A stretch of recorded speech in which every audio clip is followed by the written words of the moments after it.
Assalamualaikum warahmatullahi wabarakatuh. Saya Awalia Makfir Agustin dari Prodi Pendidikan Agama Islam kelas 2 PAIF dengan nomor absensi 08. Dalam kesempatan kali ini, saya akan menjelaskan tentang teori pemrosesan informasi model memori Atkinson dan Shiffrin.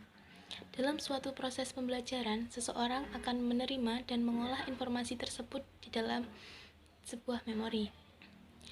Dalam hal ini, Atkinson dan Shiffrin pada tahun 1968 mengajukan suatu teori atau model tentang pemrosesan informasi di dalam memori manusia yang menyatakan bahwa informasi diproses dan disimpan dalam 3 tahapan, yakni sensory memory, term memory, dan long-term memory.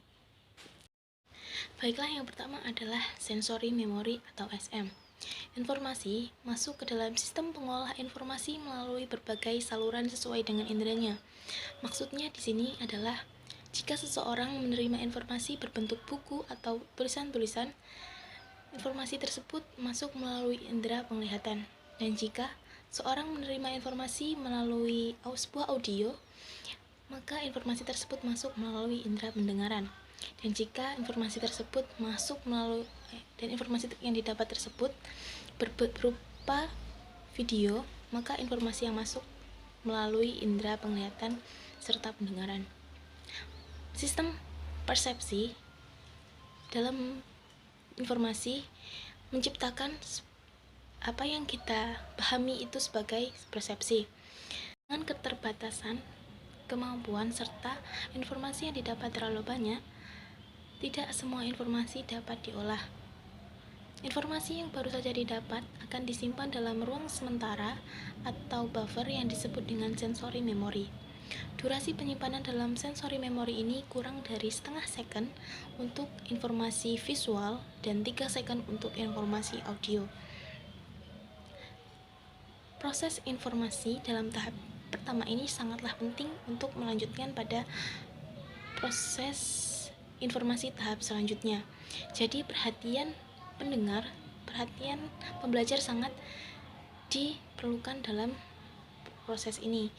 Maka dari itu tidak heran kalau saat kita sekolah ataupun berkuliah, tidak jarang seorang dosen ataupun seorang guru menginginkan mahasiswa atau muridnya itu mendengarkan dengan baik agar tidak ada informasi yang terlewat, karena saat kita melewatkan satu saja akan mempengaruhi informasi tahap selanjutnya.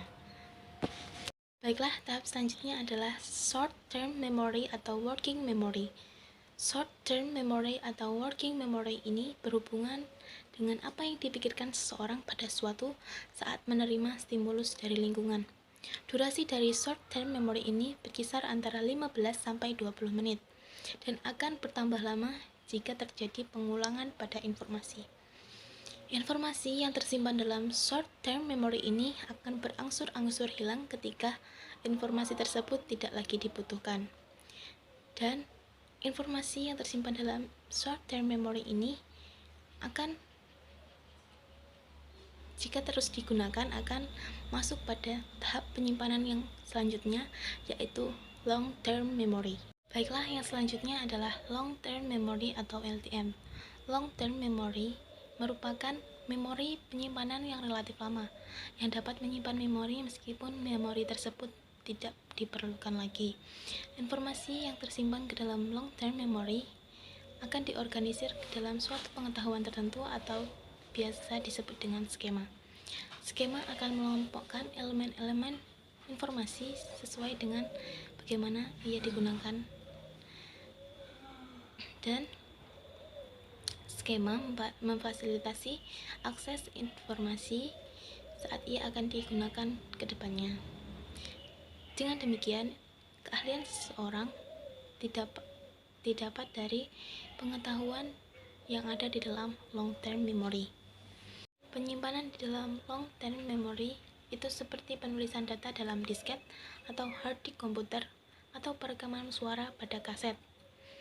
Kapasitas penyimpanan dalam long term memory tidak terbatas besarnya dengan durasi penyimpanan seumur hidup.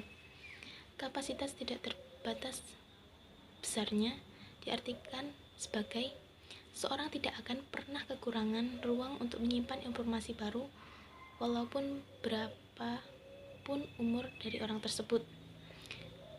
Dengan durasi penyimpanan seumur hidup diartikan sebagai seorang tidak akan pernah informasi yang telah tersimpan di dalam long term memory tidak akan pernah hilang walaupun untuk beberapa saat informasi tersebut tidak dapat diambil kembali atau retrieval karena beberapa alasan. Baiklah, hanya itu saja yang bisa saya sampaikan. Jika ada kurang dan lebihnya, saya mohon maaf. Kepada Allah, saya mohon maghfirahnya. Akhirul kalam. Wabillahi taufiq wal hidayah. Wassalamualaikum warahmatullahi wabarakatuh.